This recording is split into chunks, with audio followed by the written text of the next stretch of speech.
Igisirikare cya Repubulika ya Demokarasi ya Kongo kigiye gusuzumira intwaro za rutura hafi y'umupaka w'u Rwanda ndetse n'iki gihugu Igoma nk'uko amakuru atugeraho abivuga.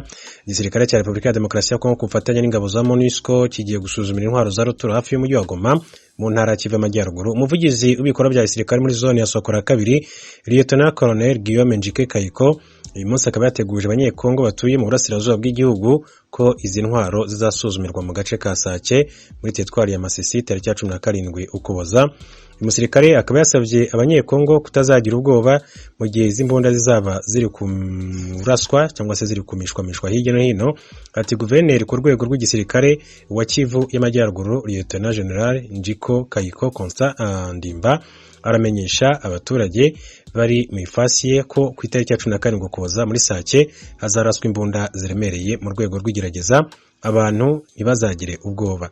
Umujyi wa Sake ukaba uri mu burengerazuba bwa Goma, ni imijyi ihana intera ibarirwa mu birometero 20. Mu yandi makuru, abana barindwi bari mu barwanyi ba ADF ingabo za Uganda zafashe mpiri nyuma yo kubagabye igitero muri iki gihugu cya Uganda. Ibiro by'umuvugizi w'igisirikare cya Uganda Brigadier General Felix Kurayige kuri 13 Ukuboza byatangaje ko umurwanyi umutwe w'iterabwoba ADF bagabye igitero mu karere ka Ntoroko. Hishwemo 11 abandi 8 bafatwa mpiri. Abarwanyi bagabye iki gitero mu gace ka Kiapa mu Rukerera nyuma yo kwambuka mugezi wa Seremuki utandukanye Uganda na DRC. Umuyobozi w'ibikorwa by'igisirikare cya Uganda byo kurwanya ADF muri RDC Major General Dick Olom yatangarije abanyamakuru ko umubare w'abafashwe mpiri wageze kuri 13 barimo abana barindwi.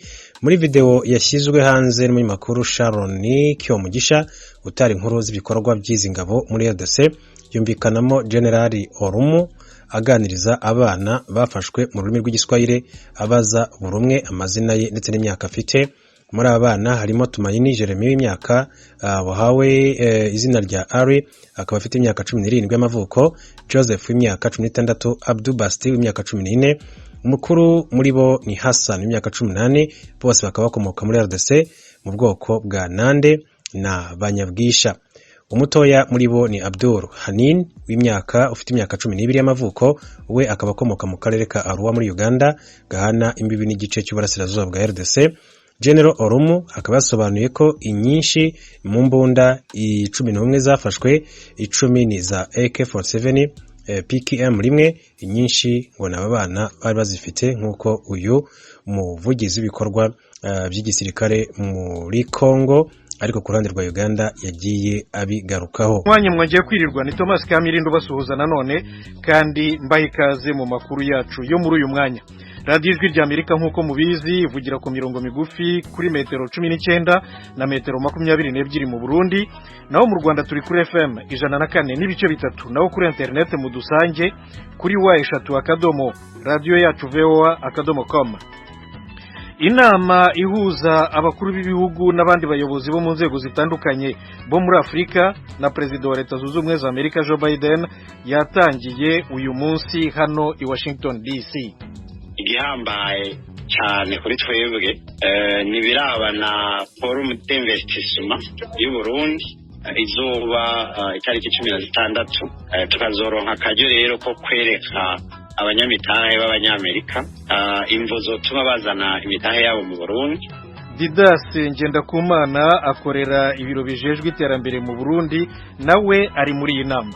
Leta Zunze Ubumwe za Amerika kandi izafashisha Afrika amadolari miliyari 55 mu myaka 3 iri imbere, ibyo mu rwego rw'inama. Naho igisirikare cya Uganda kiravuga ko ingabo zacyo zishe abarwanyi 11 bo mu mutwe wa ADF. Amakuru arambuye ni mu kanya gato cyane ntimujye. Nk'uko rero narimaze kubibabwira mu ngingo z'ingenzi, Leta Zunze Ubumwe za Amerika yatangaje ko izatanga amadolari miliyari 55 muri Afrika ku myaka 3 iri imbere. Ni mu gihe Perezida Joe Biden arimo yakira inama y'abayobozi ba Afrika na Amerika hano i Washington DC, umurwa mukuru wa Leta Zunze Ubumwe za Amerika. Ibindi na Eugene Mukankusi. Biden azaganira n'itsinda rito ry'abayobozi ibijyanye n'amatora yo mu mwaka 2023 na demokarasi ku mugabane wa Afrika. Umujyanama mu by'umutekano w'igihugu muri Presidency Amerika Jake Sullivan yavuze ko Amerika izanye umutungo ku meza muri iyi nama y'abakuru b'ibihugu. Yongeyeho ko Leta Zunze Ubumwe za Amerika yiyemeje gushora imari ku mugabane wa Afrika nyuma yo kugereranya n'ibindi bihugu. Sullivan yanavuze ko Biden azakira ku meza abayobozi bagera muri 50 ba Afurika mu ijoro ry'ejo kuwa gatatu, kandi yatangaje ko Amerika izashyigikira ko Afurika yiyunze yinjira mu itsinda G20 ry'ibihugu bikungahaye. Azakora kandi ku buryo igihugu cyo ku mugabane wa Afurika kizaba umunyamuryango uhoraho mu kanama gashinzwe umutekano ku isi ONU. Biden yakoze ingendo asura ibihugu by'inshuti za Amerika muri Aziya n'Uburayi no mu burasirazuba bwo hagati kuva agiye ku butegetsi, ariko kugeza ubu yari yagendera Afurika kuva abaye perezida, kandi uyu muhango uzamufasha cyane kumenya uko ibintu ari urusobekerane kuri uyu mugabane.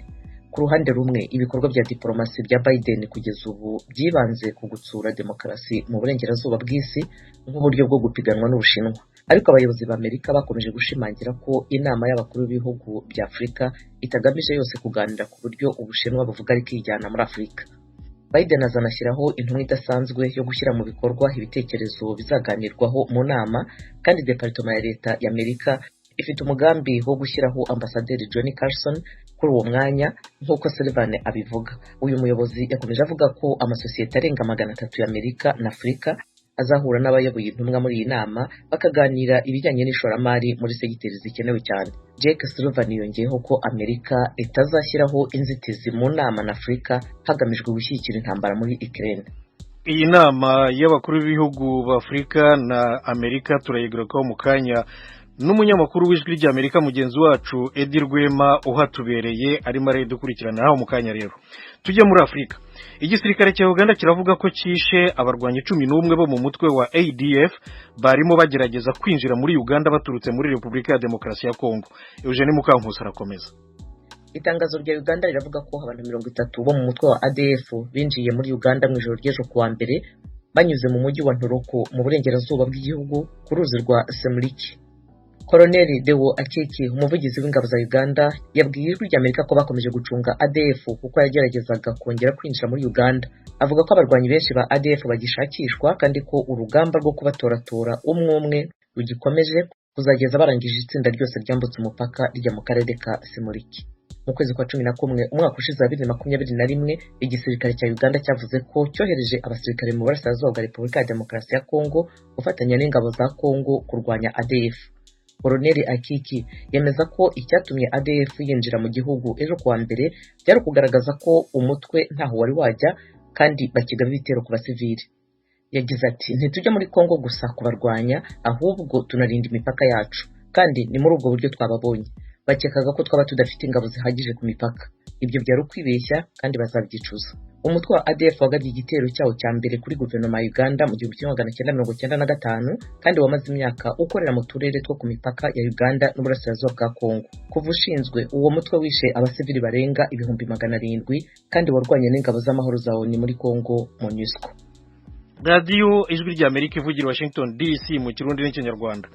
Kinshasa muri Repubulika ya Demokarasi ya Kongo abantu 50 bapfuye bazize imvura nyinshi cyane yateje imyuzure n'inkangu. Nibyo Eugene Mukankusi arabitugezaho. Amashusho yahererekanyijwe ku mbuga nkoranyambaga ibiro ntaramakuru Reuters bitabashije guhita bimenya umwimerere wayo, yerekanaga ibice by'umujyi byose byuzuye amazi n'ibyondo, kandi imihanda yacitsemo ibyobo. Video imwe yasaga niyerekana umuhanda w'imodoka zihuta waciwemo kabiri